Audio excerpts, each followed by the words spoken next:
Halima Wazari, Assalamu alaikum. Oh, alright, Assalamu alaikum. Walaikum assalam. Right. Mm, Halima's gonna join us her prayers, right? 5 minute mangas, inshallah. Yes.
Alright, I guess we can start.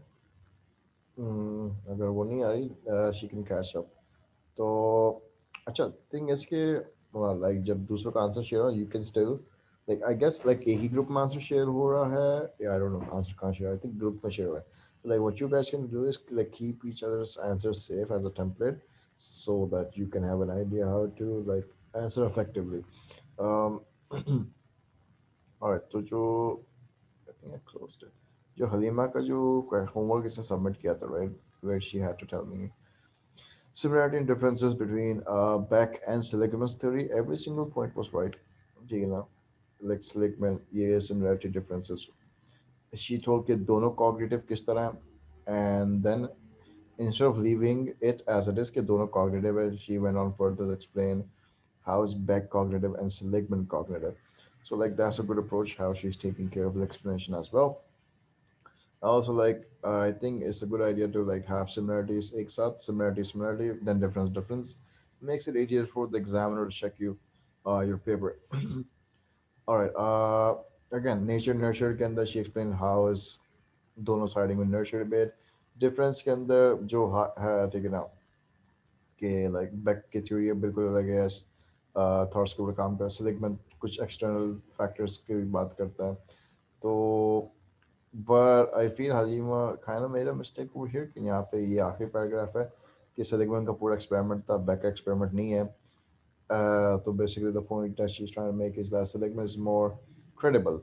Beck is not because Beck is an experiment.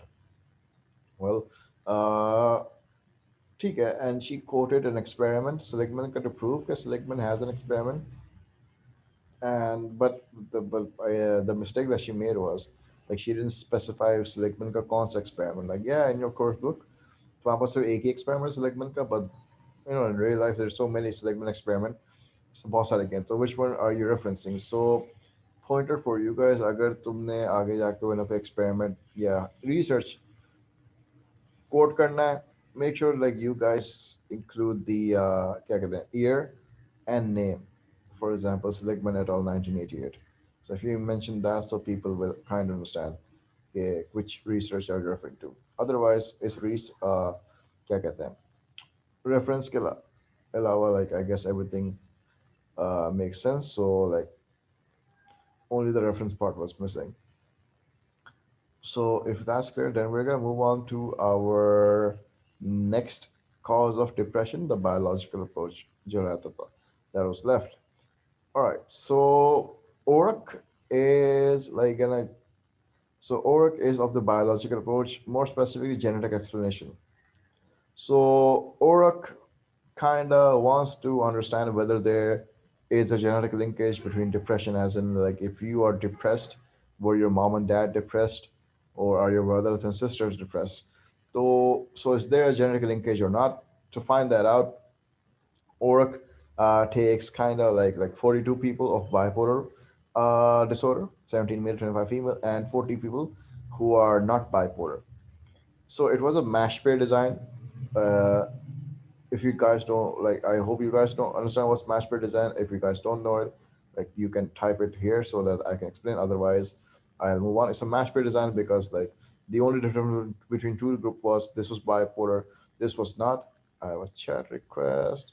I do know. All right. So other than that, age and gender were matched. So Oracle then was she what they do is like for bipolar people, they interview the relatives of bipolar people, and for normal control people, they interview the relatives of normal control people. So through interview, right, what they find out that bipolar people at least had one relative who is like a first degree relative who also had bipolar, as in their parents are bipolar, or their uncle is bipolar, or their cousin is bipolar, or their brother and sister is bipolar. So bipolar people who Orok interviewed, they almost always had at least one relative who was 1 degree closer to them, and they had bipolar disorder. Normal control group, no such thing. When they interviewed that, they had no relative who had bipolar disorder. So this kind of confirms that yes, bipolar disorder runs in the family. It is genetic in nature. So Oruk also has like two. Oruk has two like parts to his experiment. The first part is whether there is a genetic link or not. Second part is if there is a genetic linkage, which gene are we talking about? So after finding out the genetic linkage, what Oruk does is in his same experiment. It's not a different experiment. It's same experiment. Uh, Oruk wants to find out whether there are differences in genes between bipolar people and normal people. So, as in, like, if you're bipolar, are your genes different than normal people who don't have bipolar disorder? And yeah, like I could, someone was saying something, I couldn't hear you.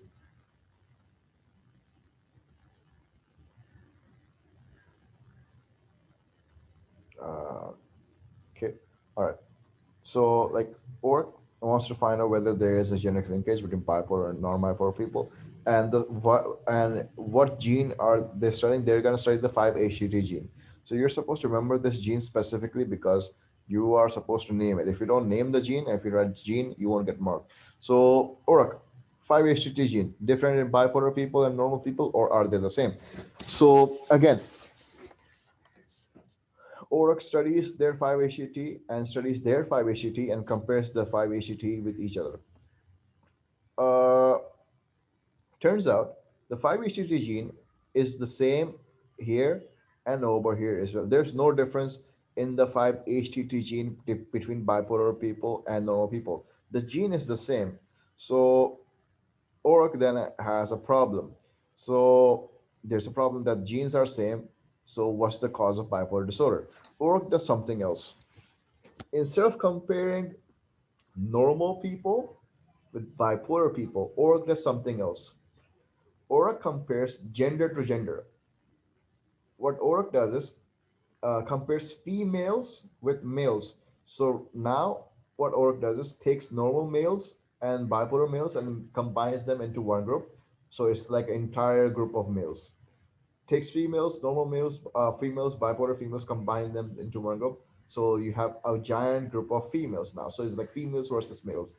Then ORAC again checks, is there a difference in genetics between males and females of the 5-HTT gene? Turns out there is.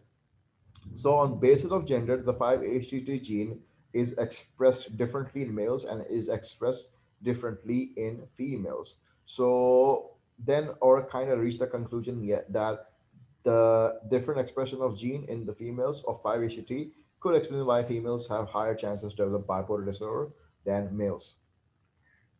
So, like, it has three parts. Number one, finding out whether there is genetic linkage or not, interviewing the family. Number two, finding out whether there is the difference of 5-HTT between normal people and bipolar people. No difference. Number three, finding out the difference of a 5-HTT expression in between genders. There is a difference, and females have differently expressed 5-HTT, which could explain that females might have a higher bipolar disorder according to this gene. So this biological explanation, number one, is very deterministic because we cannot control our genetics, we cannot control our gender. Both genes and gender is out of our control, so it's deterministic in nature.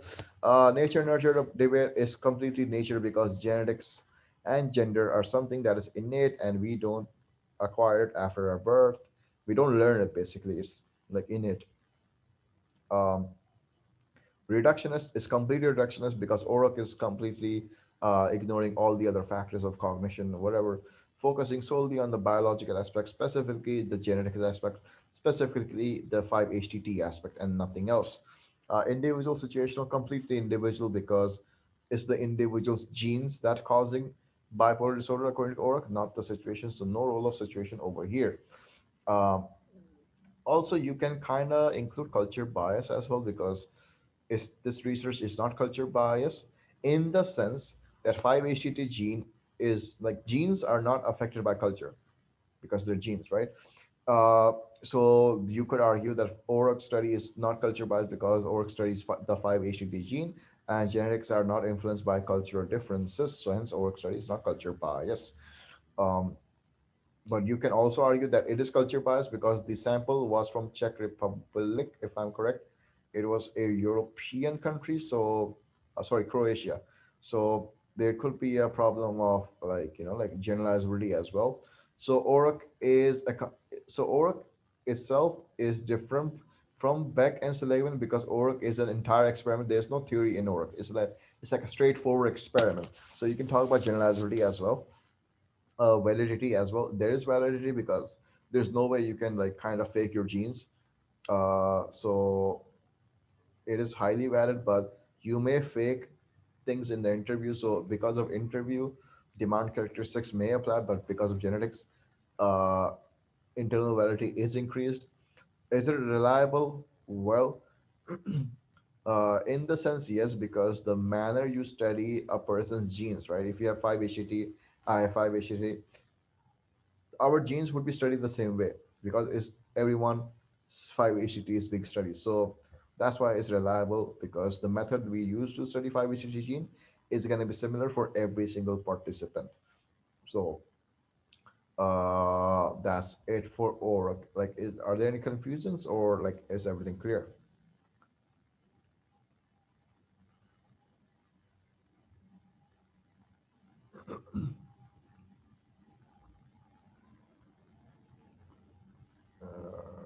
Right. Summary for ORAC is here. All right. So, like in your slides, I have included other studies that support genetic view. This is not in your syllabus. Uh, why is it included here? I don't know if I went over paper four with you guys or not, but other external researches or extra researches will be helpful in paper four. So what's going to happen in paper four? In paper four, I'm not going to discuss the entire paper right now. In paper four, there's a section called section C. It's at the end. In section C, you have four questions: abnormal, health, consumer, and organizational. In section C, you are given the option of to answer only one question. You can answer either a question for abnormal psychology, or health, or organization, or consumer behavior. You don't have to answer both health and abnormal. You can answer only one question. So section C is optional. So that's not the main thing. In section C, whether you attempt health or abnormal, you are gonna be given a debate like this, right? So like cognitive explanations, schizophrenia ignore the effects of nature. Let's suppose we remove cognitive explanations and we write depression. So cognitive explanations of depression ignore the effects of nature. You're supposed to argue, debate. So the way you can do this is write two supporting points. One could be of Beck, that you can use Beck to highlight how Beck supports nurture, not nature. You can use Seligman to highlight how Seligman supports nurture, not nature. All right, so that's two paragraphs that you will write. That is in the favor of the sentence, right? If you highlight Beck and Seligman, it will highlight that yes, cognitive explanations of depression do not highlight the effects of nature; they highlight nurture. So that is supporting the topic. After you write two supporting statements, you will also write two statements that go against it. So either you can write some paragraph that you can highlight, if you can highlight how either Beck or Seligman highlight some aspect of nature, but that's going to be very difficult, right? Or but uh, so what do you do then? You can do something indirectly. You can highlight other explanations that are not cognitive, but other explanations, and use them to show how they highlight the effects of nature and nurture both. What do I mean? See, the debate wants you to say cognitive explanations highlight nature, and cognitive explanation also highlights nurture. That's going to be the balanced argument, but you cannot do that. It's not possible for you to argue that Beck is supporting nurture. Back is supporting nature. So what you will do, you will take another approach, and you can use that to prove your point of how other approaches may focus on both, but cognitive still focuses on nature. How do you do that? Well, there's a research by Silberg. I think it's in your book. Silberg again is a biological approach study. Is an extra study. Silberg studies twins and finds out whether there is a linkage of genetic link or not. So obviously, when Silberg interviews the twins, it does turn out that twins do have history of depression inside their family. So there is genetic linkage. So that nature confirmed. But Silberg study is unique because it also highlights the nurture approach as well. How? See, in Silberg's research, uh, when negative events happen, right? Female twins have higher chances to develop depression as compared to males. So that is completely nurture, because when negative things happen, a person will develop depression. So it's completely nurture. It's not natural. Depression does not happen naturally. Things happen to a person. That's why they're depressed. So Silberg, this aspect, that when negative life happens, females get more depressed than males. So depression is affecting females more in aspects of nurture. And then Silberg says something that is now nature. See, one of the twins will have depression if negative life events happen to them, right? But the other twin is completely fine. Turns out that the other twin will also develop depression uh, if the other twin experiences negative life events. For example, let's suppose Manal and Halima are twins, right? Manal has negative life experiences happen to her. She gets depressed. Halima is a twin of Manal. So Halima shouldn't get depressed, right? Because negative life events happen to Manal, not Halima. But somehow Halima will also develop depression. So it means that there is also a genetic link at play because Halima should not get depressed if it was nurture, because negative things did not happen to her, but because she shares a genetic linkage with Manal, she will get depressed, whether or not negative things happen to Halima or not. So it's gonna be nature nurture both. So you can say, or you can highlight that Silberg in 1999 highlights, or you can say that biological studies, however, highlight nature nurture aspect both in their explanation, as a research highlighted by Silberg et al. 1999, where they interviewed 902 pairs of twins. No, it's not twin telepathy. It's not like that. Could be, but it's not like that. We don't acknowledge twin telepathy. So that's how you can use Silberg to highlight that yes, there are other approaches, specifically biological approach, specifically Silberg in the biological approach, that highlight both nature and nurture. So you can use other studies to construct your essay in the question for, in the paper for question part C. We will do this in depth. So like this is not the end of section C. There's gonna be a completely different class dedicated to it. So, but I'm giving you the idea why additional researches are helpful for you in A2 psychology. And additional researches are, I think, can be found in Oxford book, not the Cambridge book. But I made sure that like slides have those additional researches, so you don't have to buy the book. All right. Now, if Silberg is clear, we can now finally move on to treatments. How to treat depression. So again, when you talk about treatment of depression, you're supposed to evaluate the treatment as well. Uh, so there are some points that are specifically reserved for treatments. These points cannot be applied in the causes and explanations. These points can only be applied in treatments. One is cost effectiveness, like is it costly or not, right? Saves money or costs money. Number two is what's that? Appropriateness, as in, is it convenient, is it safe, is it like practical. Then we have effectiveness. There's a difference between appropriateness and effectiveness. Effectiveness, uh, does it work, how well does it work, as in your effectiveness is going to be always going to be described by percentages. Appropriate is basically, let's suppose you're taking online class, right? So is online class appropriate for kids or not? The argument is yes, because it's convenient, right? It's safe in corona, and basically you get the job done, so it's appropriate. But whether is it effective or not, that's something else. So effectiveness is basically, is it doing its job like it should, and appropriateness is whether it is causing a hassle in person's life, or whether it's not causing a hassle in person's life. So they both are different things. Make sure you don't mix them up. Cost effectiveness, appropriateness. So these are points specifically reserved for treatments. Other than that, all the previous evaluation points will also be applied. So like treatments has more evaluation points compared to cause and explanations, because you cannot find the cost effectiveness for a theory, right? Theory doesn't cost any money.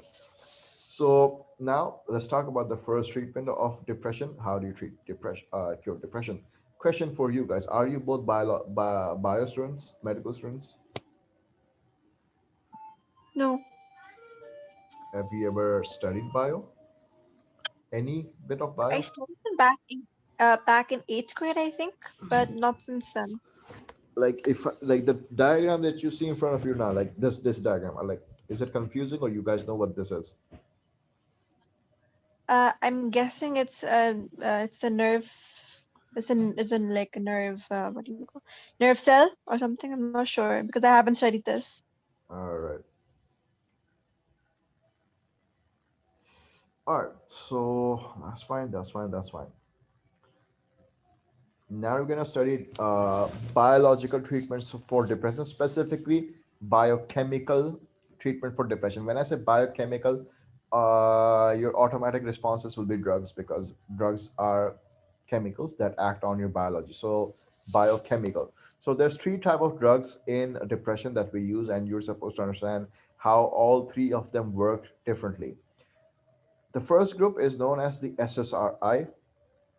SSRI full form selective serotonin inhibitor. All right. So how does it work? What does it do? What's the mechanism? Well, basically, let's suppose that you guys do know that inside your brain there's nerve cells, and nerve cells communicate via chemicals. They send chemicals to each other, and those chemicals are known as neurotransmitters. You guys should know that nerve cells have a gap in between, and that gap is known as the synapse. So the nerve cell before the synapse is going to be known as the presynaptic neuron. Nerve cell after the synapse, postsynaptic neuron.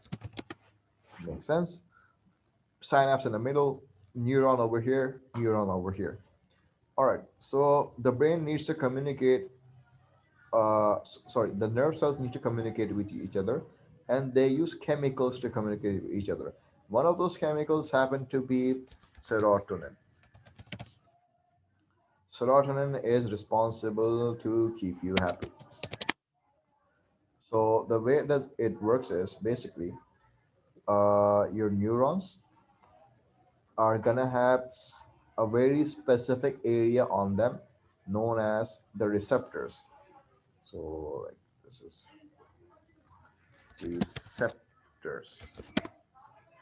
There's gonna be receptor here, and there's gonna be a receptor here. So the serotonin is gonna come to the receptor, right, and use the receptor to pass in the synapse, and then come onto the other receptor and go and use it to go inside the postsynaptic neuron.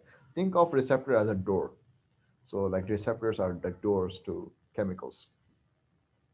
All right, we still have not come to our point yet. See, this keeps you happy. This needs to go from here to here, and then so on and so forth, so that it can reach your brain and your brain may experience happiness. If serotonin does not travel, your mood will go down. So the thing is, in SSRI, what's going to happen, or what's the problem is, the serotonin comes to the synapse like it should, but for some odd reason, right? For some weird reason, instead of going ahead, it goes back again. Comes out, comes in a synapse, instead of going ahead, goes back again. So again, serotonin not getting transported. There's a problem now that your mood is going to go down and you might end up as being depressed. So your problem. How do we fix this problem? We fix this problem by a drug known as SSRI. SSRI full form, I have written it. All right.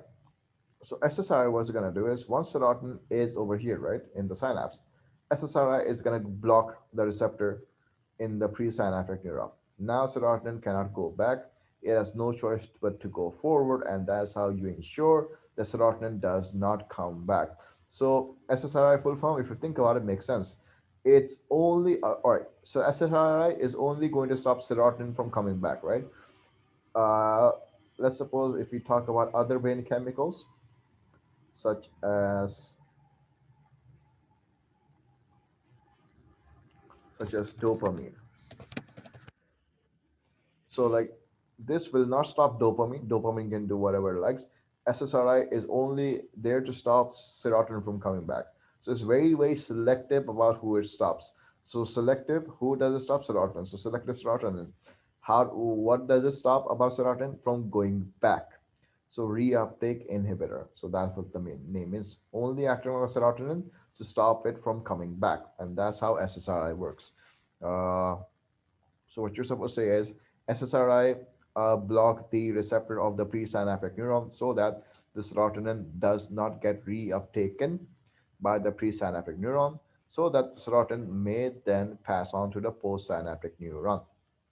So like two lines. That's it. Uh, is that clear? The entire mechanism.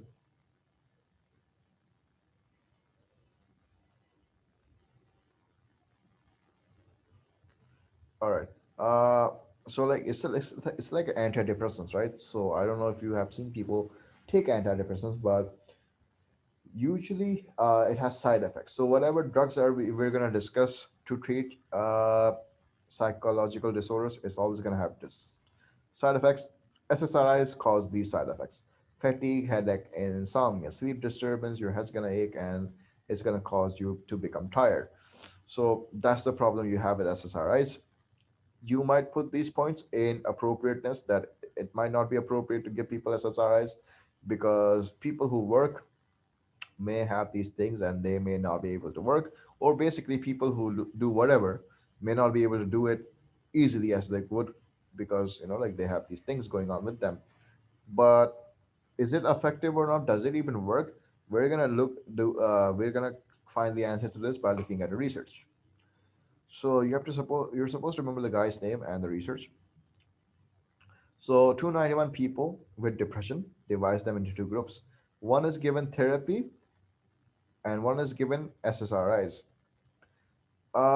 In the result, it's found out that people who are in the SSRI group, they do get suicidal thoughts, but their suicidal thoughts come at a much later stage.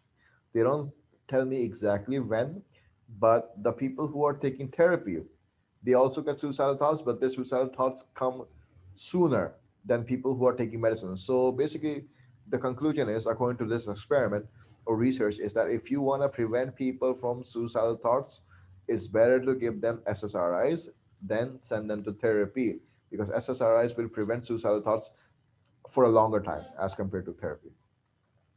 Are SSRIs addictive? Do they RS cause withdrawal symptoms? No. No, SSRIs are antidepressants. They don't cause the withdrawal symptoms. They cause something else that may affect your moods, like irritation, agitation, but they don't cause withdrawal symptoms because it's not a tranquilizer. Okay. All right, so you can again argue as well that SSRIs, again, it's like, think about it. SSRIs are medications, right? You take medicine, you're done. SSRIs act very, very quickly. It's like Panadol. Psychotherapy kind of takes a while to act. So, in terms of uh, appropriateness, SSRIs, you would say that could be given to severe cases, where severe cases in people who are severely depressed, right? They want to kill themselves. They don't want to talk to therapy. They want to go home and commit suicide. So in that case, therapy will not work. You will need to give them SSRIs quickly. So in severe cases, drugs are more appropriate than psychotherapy.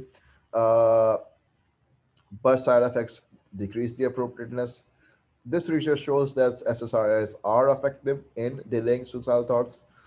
Therapy is not. SSRIs are cost effective because therapy takes longer amount of time to work, and like sessions are expensive. Medicines are not that expensive. SSRIs again last a lifetime. Therapies don't last a lifetime. You become independent. There's a time where you stop taking therapy because you learn to deal with the issues. SSRIs unfortunately don't do that. You are dependent on medicines 100%. So there's a difference between the two type of treatments.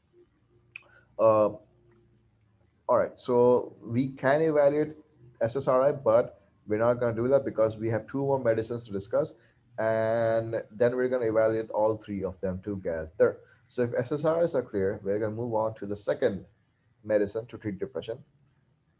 It's known as MAOI, acronym full form monoamine oxidase inhibitor. All right. So same principle is gonna be inside your brain, but there's something else going to happen.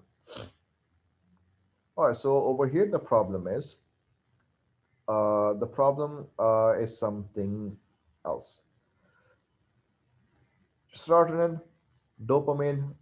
See, these chemicals are inside your neuron. There are other chemicals also inside your neuron that can be norepinephrine. There are a bunch of different chemicals. And basically, your body needs to keep a check and balance. Your body makes sure that no chemical is produced in excess amount. Otherwise, you might have a problem. So, to make sure it does not happen, the body has a very specific method to keep the neurotransmitter levels in control through monoamine oxidase, MAO, monoamine oxidase. What monoamine oxidase does is it kind of like eats up or reacts with the excess neurotransmitters in the nerve cell, in the neurons, so that like when it's time to pass on, uh, only the amount that is required pass on, and it doesn't flood, it doesn't like overdose, like go overboard. But what happens is sometimes people naturally may have little serotonin or little dopamine or little of everything to begin with. MAOI comes in and like reacts with whatever the amount of serotonin or dopamine or whatever the person has. They don't have excess. Now there's a problem because MAOI is reacting with only serotonin that's left, only dopamine that's left, and we don't want that to happen. We want to save serotonin now. So now we want to introduce a medicine to stop MAO from eating up or reacting with serotonin and other neurotransmitters. So MAOI would be taken. MAOI will stop the MAO so that it doesn't react with the neurotransmitters. And then if they don't react with them, these are left alone so that they can freely pass. Otherwise, they will get eaten up by the MAO. Make sense? Yes. Right.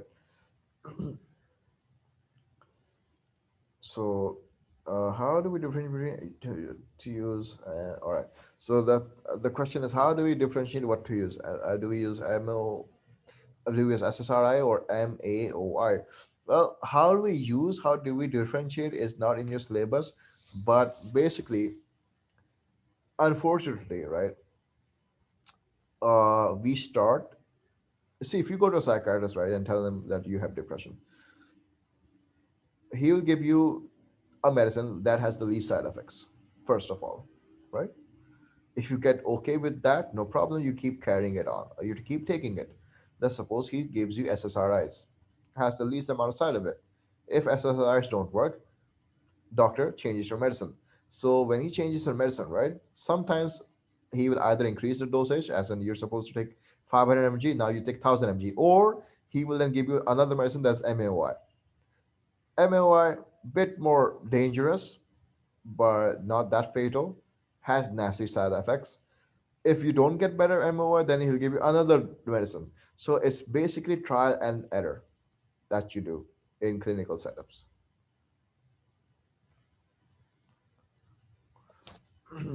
A safe way is to conduct a brain scan, but that's expensive. It's way, way, way expensive. So people kind of like prefer to go trial and error because it's cheaper. All right, so MAOI is done. The last drug that is remaining is gonna be Tricyclics, but before that, does MAOI work or not? Fournier has an experiment. So Fournier is going to favor both MAOI and SSRI.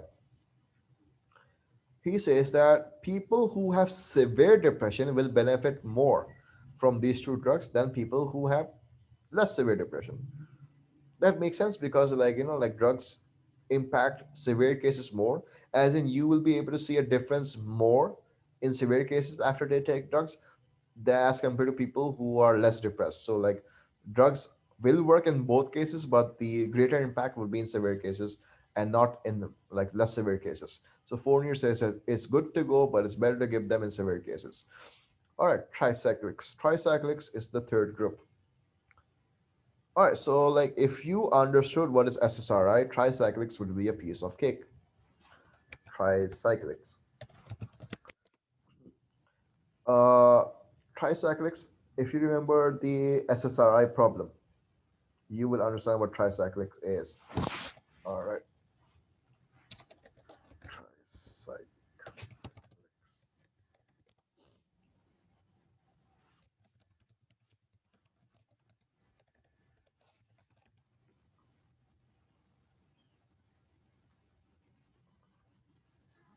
All right. So basically, same thing. Serotonin keeps coming back. We want to stop it. So we use tricyclics to stop it. The difference is tricyclics is not SSRI. Tricyclics will stop serotonin from going back like it should, right? But SSRIs will only stop serotonin, but will let others do as they please. Tricyclics will also stop norepinephrine. So tricyclics, instead of stopping serotonin alone, tricyclic stops two things at once: serotonin and norepinephrine from getting reuptaken. Now, this might seem as a good thing. Hey, you have a medicine that stops both of them from going back, because ultimately we need both of them or all of them to go forward. But again, see, serotonin is responsible for mood, norepinephrine responsible for something else. You cannot have both, like going at the same time, or you sometimes it's better to send serotonin alone.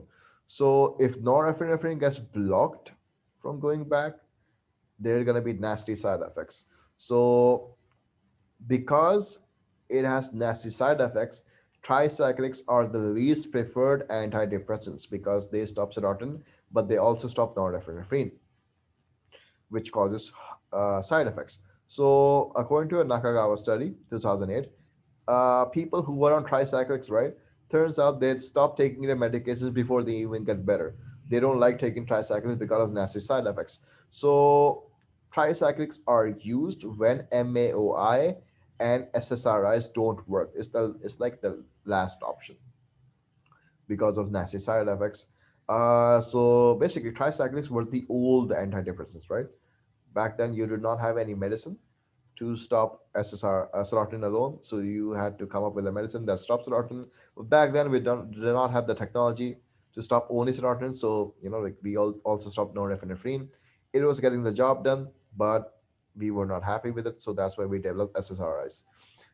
So tricyclics, MAOIs, and SSRIs. MAOI does have side effects again.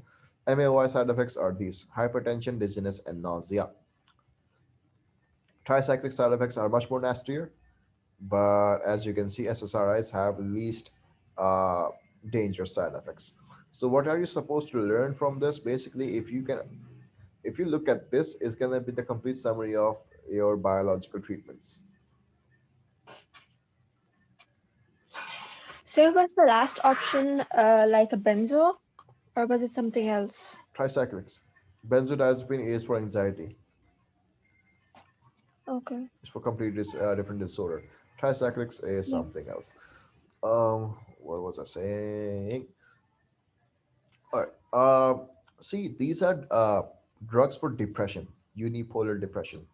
I don't know why, but in your previous syllabus 9698, they also had treatment for bipolar, but they removed it right now. But for bipolar disorder, we use lithium, so it's a different drug. Lithium is used for bipolar disorder. These drugs are not used for bipolar. These are only depression based. So, all right. Now, if you evaluate all of them together, we can say all of them are reductionist because like all of them act on a biological aspect. They don't do anything else. They only act on neurotransmitters. So that's why they're reductionist. It's deterministic as well because you once you take the medicine, right? If it works, it works. If it doesn't work, doesn't work. It's not in your control. You don't have active control whether it works or not. Once you take it, you're done. Your part is done. You don't have no longer active control over it. So it's deterministic. Nature nurture, again, nature because it's acting on biological components which are nature based. Individual situational, you're not changing the situation, you're changing the person's biological chemistry, so it is completely individual in nature. Culture bias, no culture bias here because if you live anywhere in the world, these drugs will act the same way on every single person, regardless of whatever culture they are. These medicines are of scientific in nature because, again, medical science, these act on neurotransmitters, which can be studied objectively. So they are scientific proven treatments. Uh, Cost effective, yes, because like you take medicine and you're fine. Therapies are more expensive, but these medicines will not make you independent. You will need to take medicines for the rest of your life, so that could be a negative thing. Medicines have side effect, that could be a negative thing. Question: Can we say that there's a culture bias about the treatment itself? Culture bias about the treatment itself? Yes, you can. About how the treatment works? No, there's not. About taking a treatment? Yes, because over here people stigmatize, they don't take treatments. So the usage of drugs can be a culture bias thing, but the mechanism is not a culture bias thing. All right. What else? Appropriateness, side effects will be accounted for. Effectiveness, you can use researches for every single drugs, and that's your drugs done. So that's your biochemical treatment done.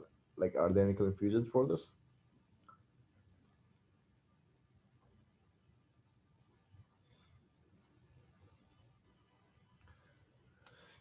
All right. So by the pace we're going, right, we're going to cover we have three more classes to get depression done.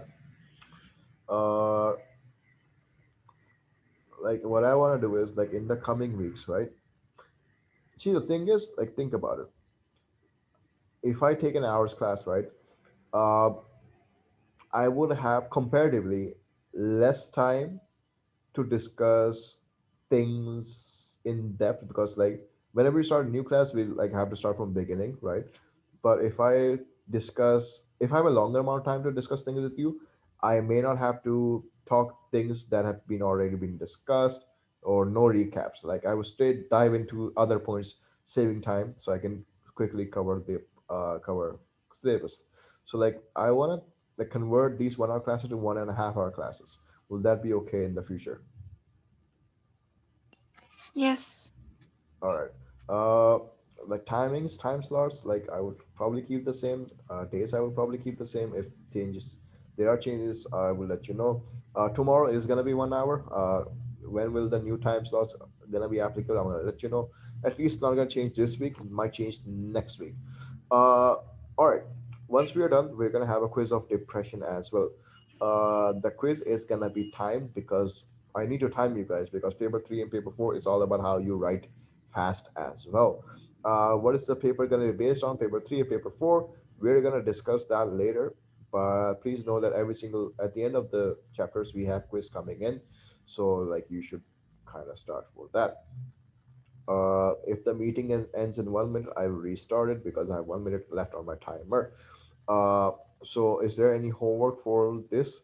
Well, you can start by like evaluating the biological treatments. But what I want to do is I want to give you something else. I don't want to give you the evaluation question for now. I want to mix things up. So I'm going to restart this meeting because time's up. Then we will come back.